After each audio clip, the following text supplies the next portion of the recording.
নমস্কার বন্ধুরা, আজ মহাষষ্ঠী। আমার সকল ছোট বড় বন্ধুদের জানাই শারদীয়ার প্রীতি আর শুভেচ্ছা।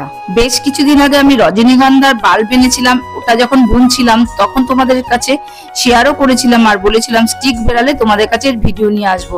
আর সেই দিন এসে গেছে। শুধু স্টিক নয় বন্ধুরা, স্টিক থেকে কুড়ি এসে গেছে। কুড়ি থেকে বেশ কিছুদিন পরেই দেখছি ফুল বেরিয়ে গেছে। এবার বলি, আমি যখন বাল্বটা বসিয়েছিলাম বেশ কিছুদিন বাদেই দেখছি স্টিক থেকে ডালপালা বেশ ঝোপালো হয়ে বেরিয়ে গেছে, কিন্তু স্টিক বেরোচ্ছিল না। তারপরে কিছুদিন বাদে ডালগুলোকে একটু ছাটিয়ে দিয়ে একটা দড়ি দিয়ে বেঁধে দিয়েছিলাম।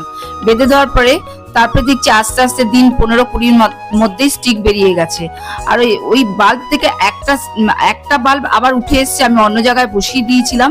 এবার আমি যখনই ফুল এসে গেছে আমি সেগুলো প্রত্যেকটা গাছের মধ্যে জল দিয়ে দেবো। শুধু আমার একটা গাছ না, অনেকগুলো রজনীগন্ধার বাল্ব এখানে বসানো। আজ আমি খুব খুশি নিজের হাতে বোনা জিনিস দেখে।